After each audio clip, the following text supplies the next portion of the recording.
Hi everyone, welcome back to my channel, Abeer's Book Reviews. And this time around, I'm not going to review any book. This time around, I'm going to basically run through my list of top 10 books for the year 2023. So these are the books which I read in the year 2023, and the ones which I found were the most interesting, the most captivating, the most useful, and the most knowledgeable books which I read.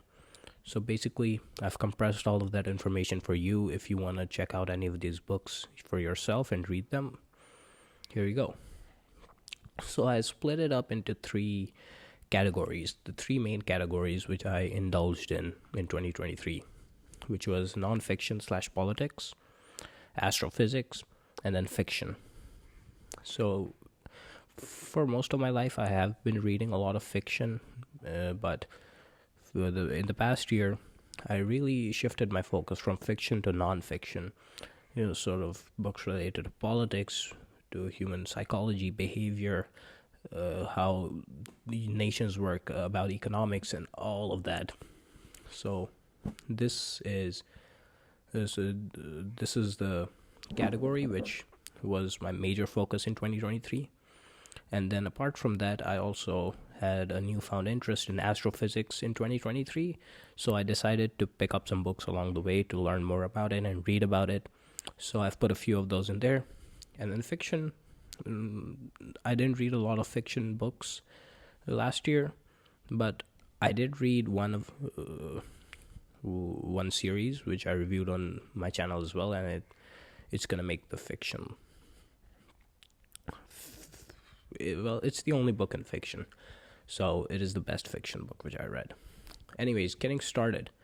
In the politics section, the first book which I would recommend is Nehru's 97 Major Blunders by Rajnikant Puranik. So what is this book about?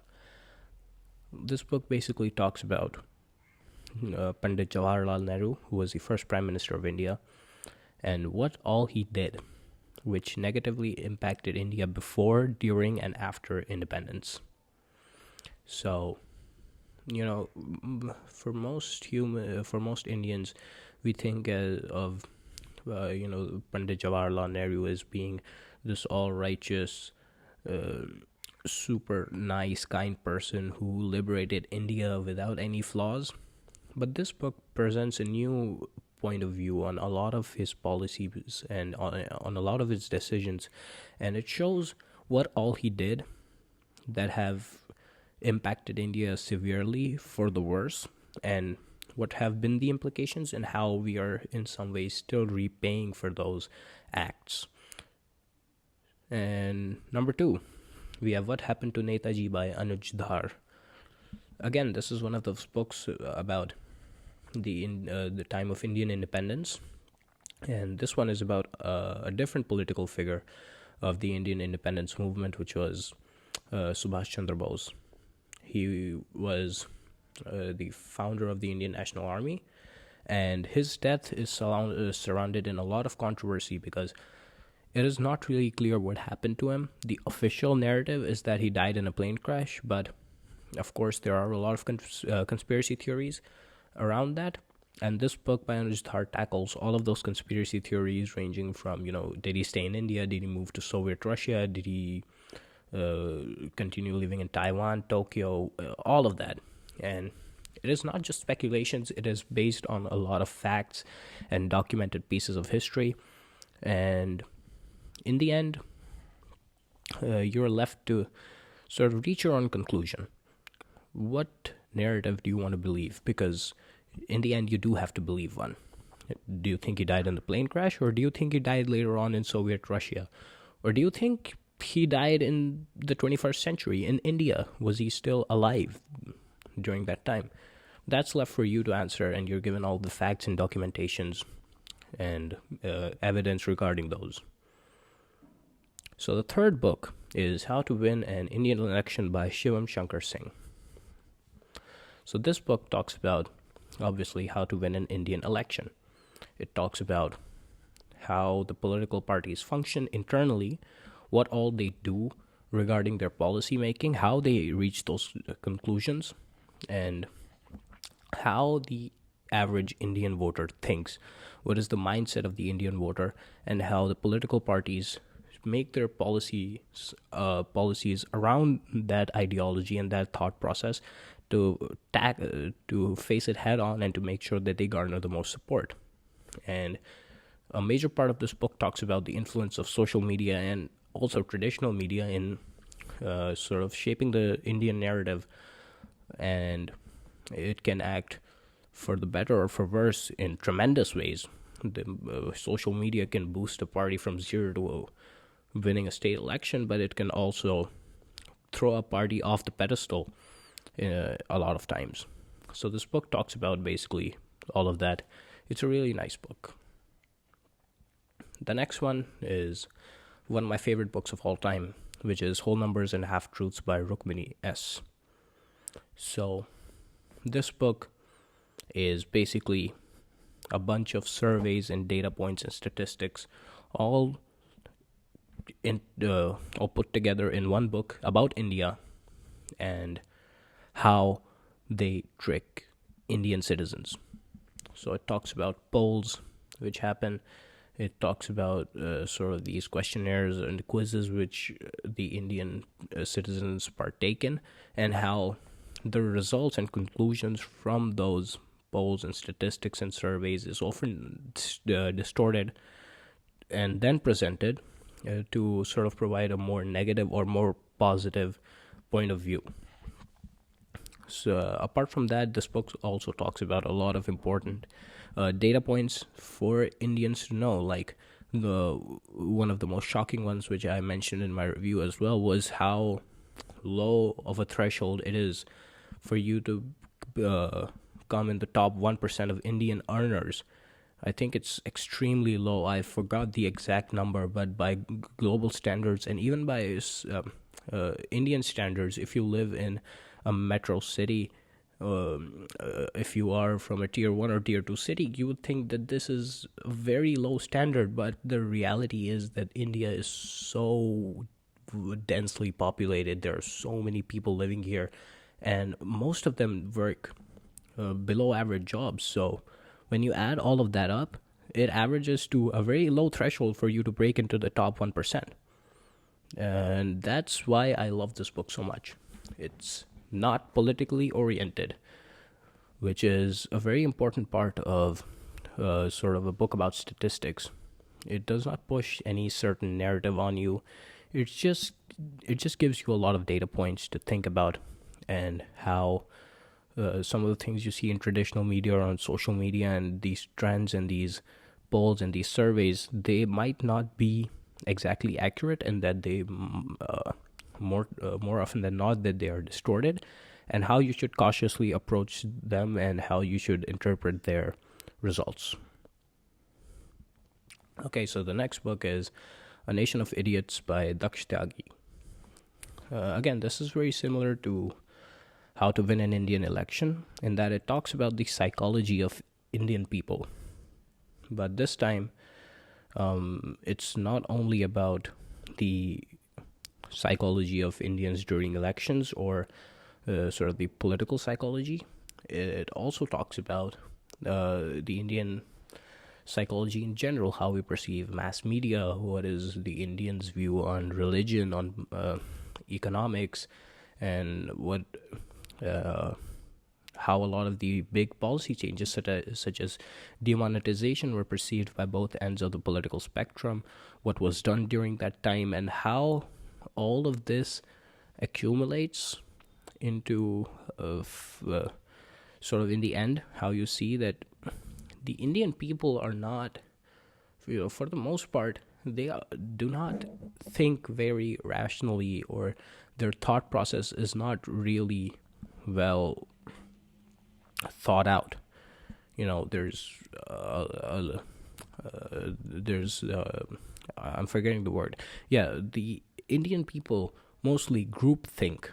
They think in big clusters and big herds, where they don't think independently most of the time. They just go with the flow. If a big section of the population around them or their neighborhood is doing a specific thing, then they will do that exact specific thing without having any sort of independent thought.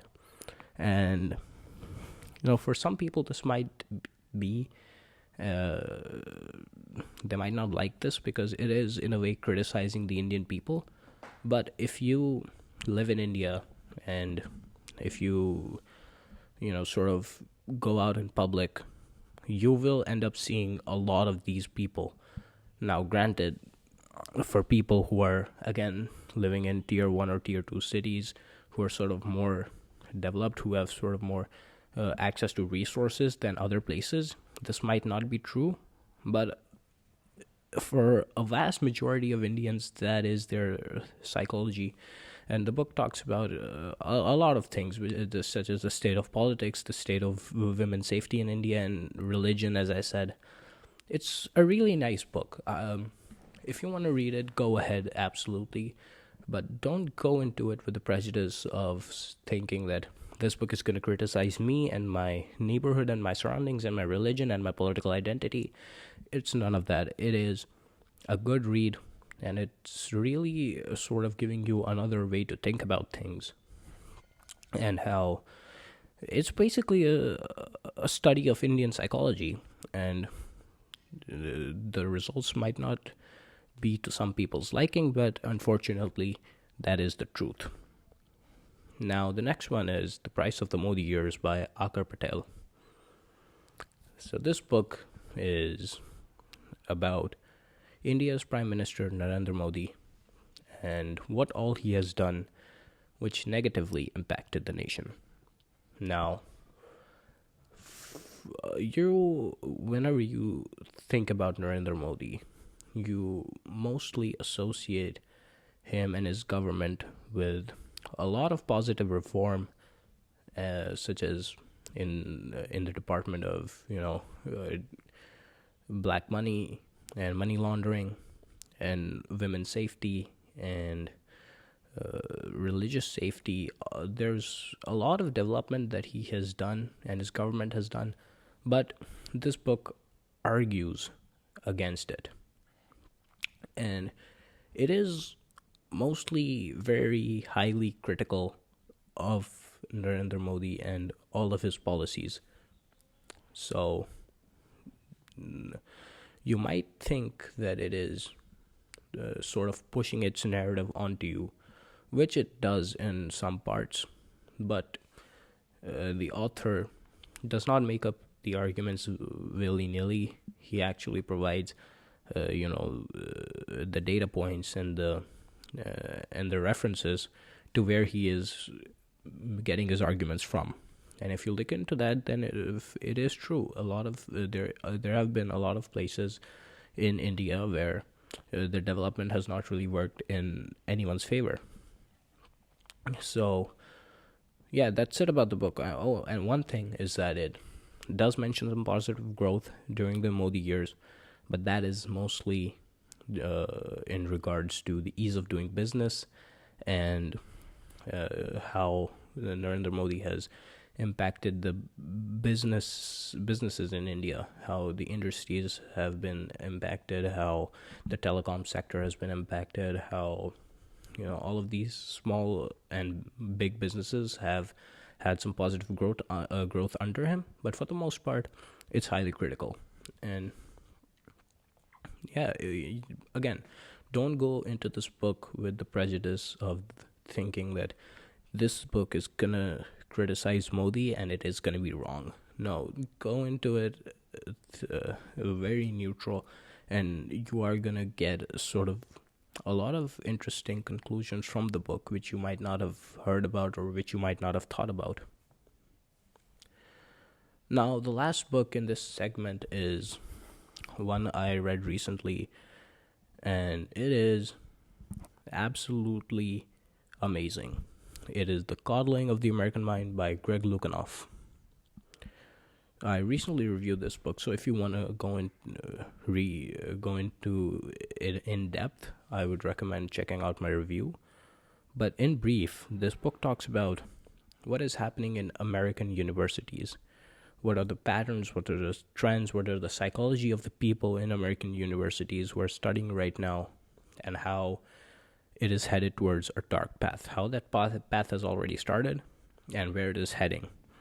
I'm not going to repeat myself because I talked extensively in the review about the book, but it's basically about how the American Gen Z mind is very coddled and overprotected, and how that is sort of shaping up to be a problem in modern society as these Gen Z children go into college and into the real world.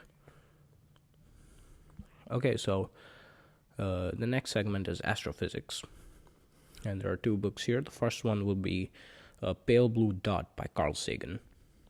Dr. Carl Sagan, he was an absolutely amazing astrophysicist, theoretical physicist, and an absolutely amazing author. For someone who was so into science, you would think that his writings would be like scientific papers, but they are not. They feel like fiction. It is so well written, how he presents his arguments and his facts.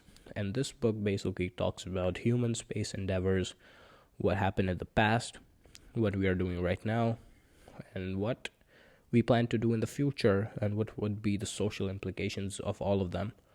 Now, this book was written a long time ago, so when he mentions the things we are doing currently in the book, it's talking about, I believe, 1970s and 1980s when this book was written.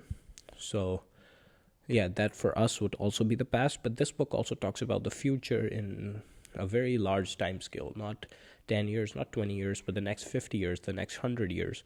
And it tells you a lot about why human space endeavors and space exploration are a growing industry, and why they will continue to grow for a long time to come, and what is going to be the impact that they have on not only individual nations, but the earth and the human race as a whole.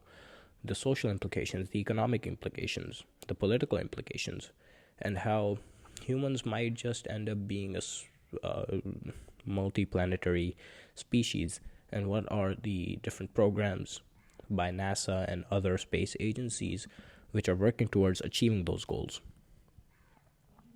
So the next book in this category is Astrophysics for People in a Hurry by Neil deGrasse Tyson. Neil deGrasse Tyson is one of my favorite astrophysicists, and again, for a lot of these guys, you might think that their writing is like scientific research papers, but it's really not. Again, Neil deGrasse Tyson does an absolutely amazing job sort of basically giving you an introduction to astrophysics. It talks about how the universe works, how it started, where we stand right now as humans, what have we done, what will we do, and again, it talks about the implications of all of it. This is basically, you can think of it as an introduction to life. It not only talks about physics, it talks about a little bit of chemistry, a little bit of evolutionary biology, without making it seem like a scientific research paper. It's really interesting, really amazing. Highly recommend both of these books for every single person. Whether or not you have an interest in astrophysics or not, you're going to end up enjoy reading these. Absolutely amazing. So the third category and the last book for today is going to be fiction. And the book is A Good Girl's Guide to Murder by Holly Jackson. I don't have a lot to say about this book. I would just be giving away the plot. But the reason I picked this book is it's one of the few I read in 2023, which was sort of a fiction book. And this is the first time I read about Holly Jackson and her writings, and I found that she does an amazing job. And the book is really enticing, and you get sucked into it. You'll just end up reading the entire book in one sitting, like I did. So that is it for my top 10 books of 2023. If you like this video, make sure to hit the like button. If you're new and haven't already done so, subscribe to the channel to keep receiving more videos like this one. I've been Abeer Rao, and thanks for watching.